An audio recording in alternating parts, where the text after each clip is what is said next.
ये बात 2014 की एक क्रिसमस की रात की है, जब मैं और मेरा परिवार रेस्टोरेंट से डिनर करके वापस आ रहे थे। हम सब बुरी तरह थक चुके थे और बस जल्दी से घर पहुंचकर सोना चाहते थे। पर मेरी छोटी बहन अभी भी बहुत एक्साइटेड थी और वो बार बार टॉय खरीदने की जिद कर रही थी।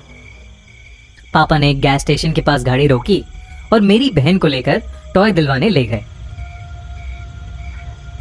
मेरी मम्मी ने मुझसे कहा कि वो वॉशरूम जा रही हैं और फिर वो भी चली गईं। गाड़ी में मैं अकेला बैठा था और हेडफोन लगा के गाने सुन रहा था। मैं गाने सुनते हुए सबका वेट ही कर रहा था कि मेरी नजर एक दूर खड़े आदमी पर गई। अंधेरा होने की वजह से मैं उसका फेस तो नहीं देख पा रहा था, पर उसके हाथ में कुछ लंबी सी रॉड जैसी परछाई जरूर नजर आ रही थी।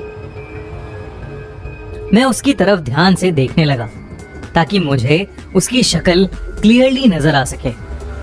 पर तभी मुझे फील हुआ जैसे वो आदमी धीरे धीरे मेरी तरफ आने लगा हो, और तभी मेरे हेडफोन्स में बज रहा गाना भी अपने आप पॉज और प्ले होने लगा। मैंने अपने फोन से हेडफोन्स को डिस्कनेक्ट करने की कोशिश की, पर वो भी डिस्कनेक्ट नहीं हो रहा था, बल्कि मेरे कान में जोर जोर से एक बीप बजने लगी। मैंने जल्दी से अपने हेडफोन्स को उतार के साइड में फेंका और अपने कान मलने लगा। जब मैंने वापस उस आदमी की तरफ देखा तो वो वहां नहीं था।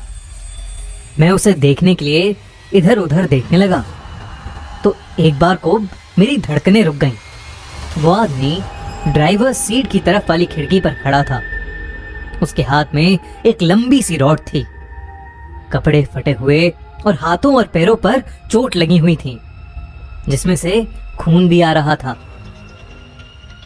वो मेरी तरफ घूर के देखे जा रहा था और उसने अपनी रॉड को जोर से हमारी गाड़ी पर दे मारा। मैं डर के मारे वहीं जम सा गया था। तभी वो रॉड हमारी गाड़ी का शीशा तोड़ते हुए मेरे अंदर घुसने ही वाली थी कि मुझे मेरी बहन की आवाज आई। मैंने दूसरी तरफ देखा तो मेरा परिवार वापस गाड़ी की तरफ आ रहा था। जब मैं वापस पलटा तो वहां वो आदमी नहीं था और गाड़ी भी पहले की तरह नॉर्मल हो गई थी।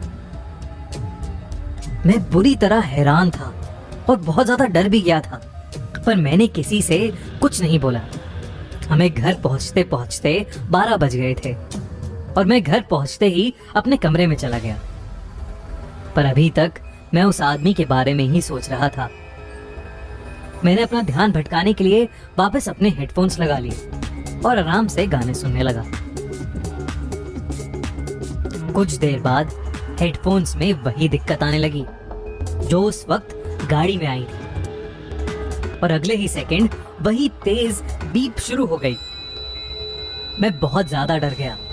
फिर जो मैंने देखा उसे देख मेरे पैरों तले जमीन खिसक गई। वही आदमी सामने मेरी खिड़की पर खड़ा मुझे घूरता हुआ स्माइल कर रहा था।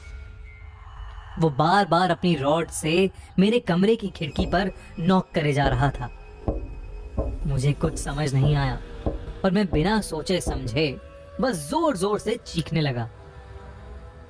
मेरे मम्मी पापा भागते हुए मेरे रूम में आए और मैंने उन्हें सब बताया। मेरे पापा ने पुलिस को बुला लिया, मगर पुलिस वालों को हमारे घर के आसपास कोई आदमी नहीं दिखा। इस दिन के बाद से मुझे वो आदमी फिर कभी नहीं दिखा।